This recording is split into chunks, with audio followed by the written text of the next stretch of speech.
If I rephrase a little bit what you just said,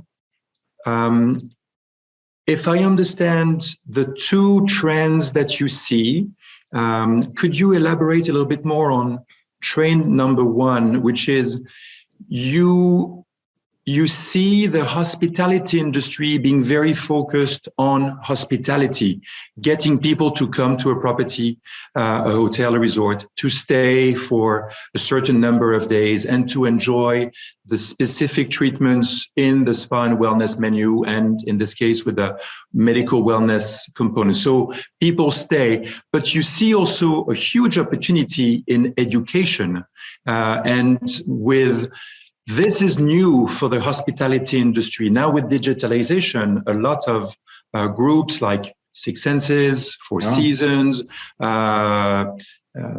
may I say also Mandarin Oriental have focused on this to help their guests when they return to have a healthier life.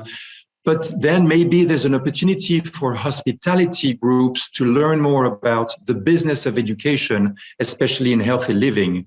And the second part that you have mentioned, which is combining a work-life harmony, is what actually the digital nomads are doing now when they travel for long periods of times, or what people are doing when they join wellness communities or wellness real estate. Would you like to elaborate on the first one and on the second one with this view?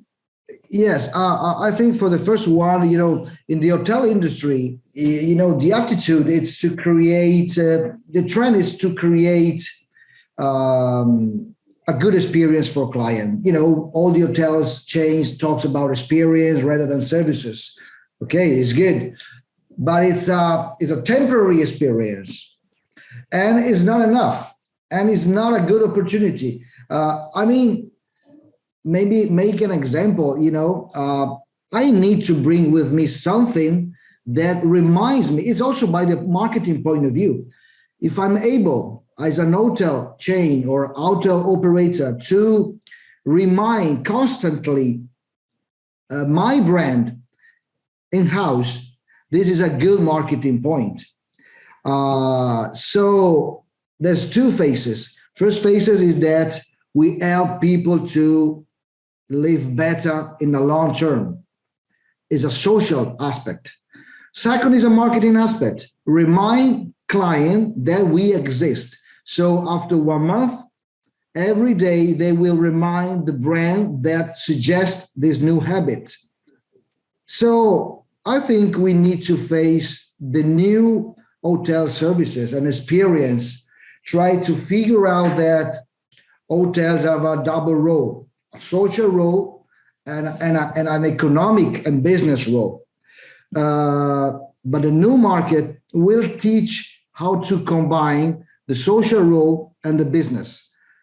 There's no other way to face, make an example, the incredible growing of population. So we need to understand that wellness means to create a benefit for society. Wonderful. And the second trend that you see, can you elaborate a little bit more on the wellness real estate and the wellness communities? Yeah, we are facing three projects actually. Unfortunately, they are all concentrated in the US, in which, the combination, because after all, US sometimes, not always, but sometimes they figure out trends before Europe.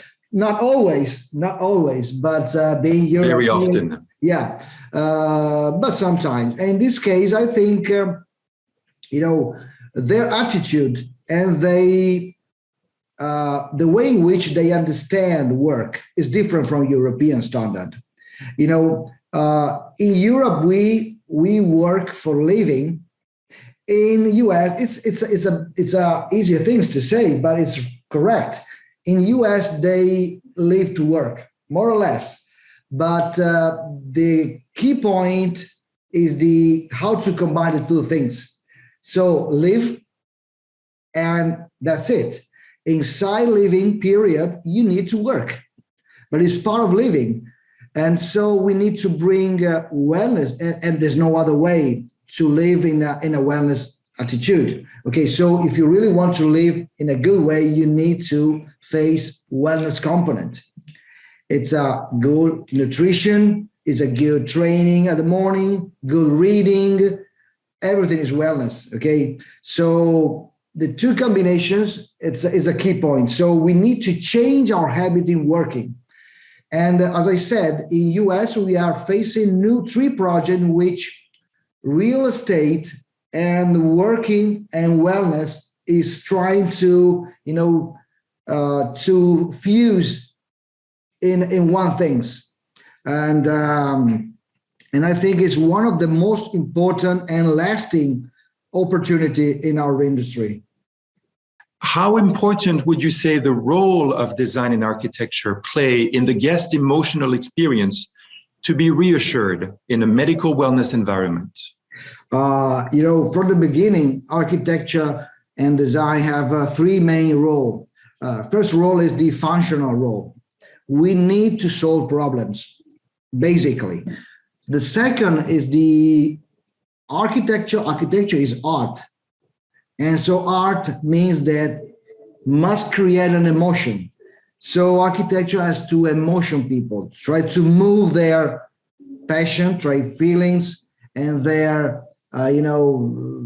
feelings in general. The third role is the ability of architecture and art to represent things that we don't see by with the eye. So it's a representative things. In the medical architecture, how was the relationship between architecture and medical spa? The function has to be very rational, because we are promising that our habits, our treatment, our facility will cure 100%. Has to be measurable things, not only chart. Okay, so we need to be serious, we need to be rational, we need to be perfect in terms of functional, but we need to create a good emotions. The first thing is that in a hospital your face is the stress because you don't have good positive emotions. And the third is the representative. Buildings have to represent and architecture has to represent a new way to live. And in this moment, have to represent the relationship between the environment and the indoor.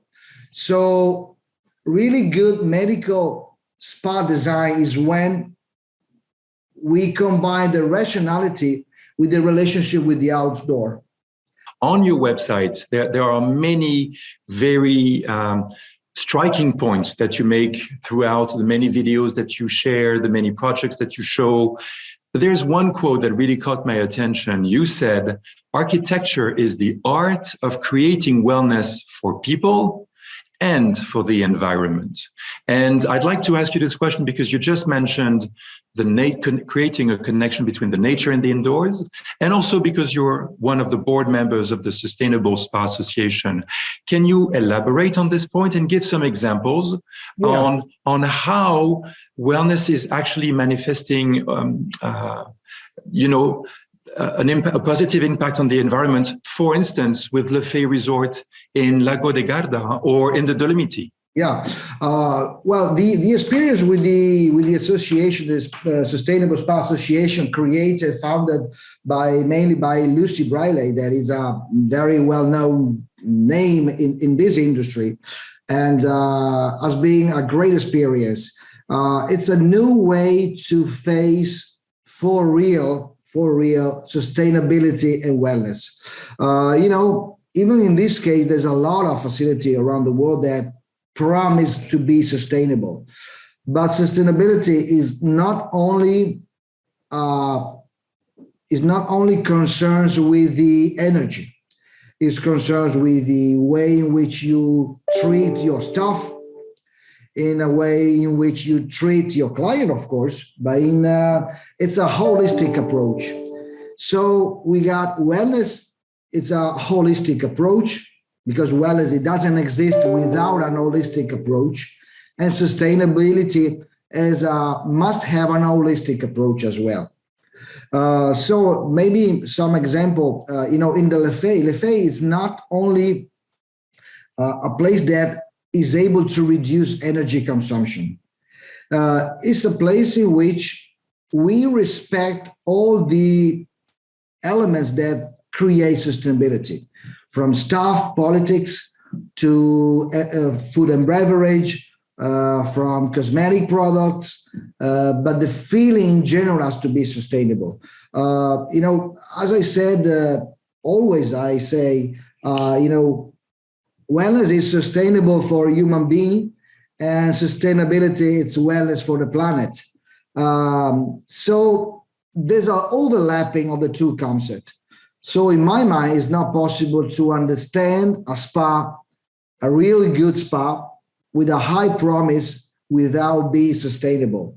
Of course, we need to be very conscious that by the energetic point of view, spa is a very, very high energy consumptor.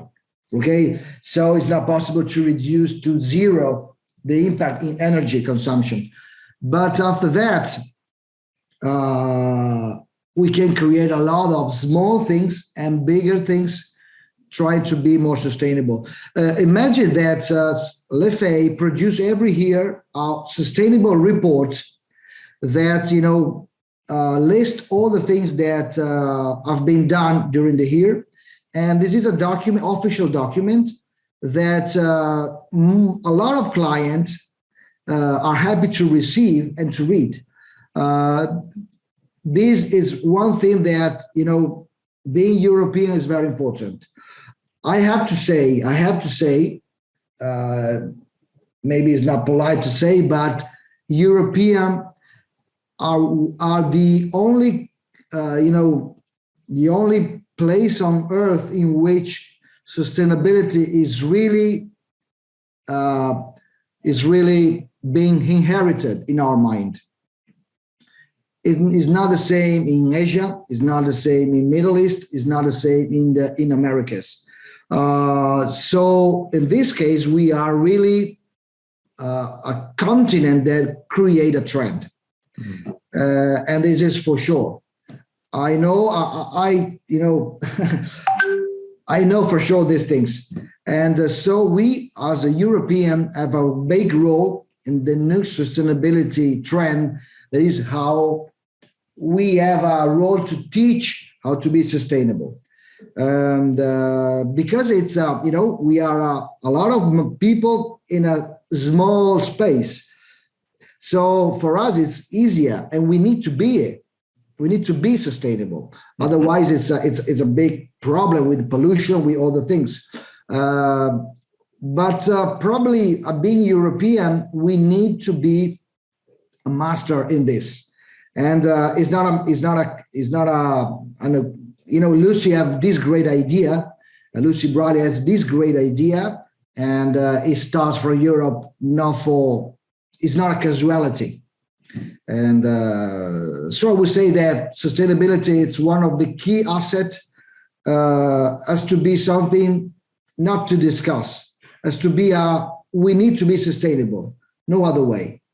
Let's dive a little bit deeper into medical wellness. And for you as an architect, as a spa designer, you have to integrate high technology in a very seamless way, because in spas, most of the time people say spas are really high touch when the medical environment is very high tech. How do you integrate high tech in a seamless way in your projects? Yeah, well, this is a very good question, because me personally, I'm really attracted by technology. But technology is something that changes every day. So you need to be clever in understanding what is the good technology and what is the lasting technology. Otherwise, you will be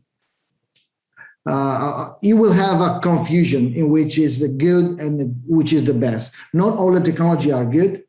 Not only the technology are bad. You need to be very clever in understanding what is the best technology. But absolutely, technology, it's the engine of our spa. It's not the cover. So we need to be very clever and very well skilled designers, because you need to integrate technology into architecture. Normally, architects try to push a little back the engineering stuff. If you design spa, it's not possible to do this. Spa means that the technology has probably 40% of the role of a spa. So your capacity has to be, you need to be able to integrate the two things. So for me, technology is really important. But I spend a lot of time trying to integrate it in the architecture and in design facility. Especially what is most important, that is hair exchange. That during COVID period has become a must in the new development.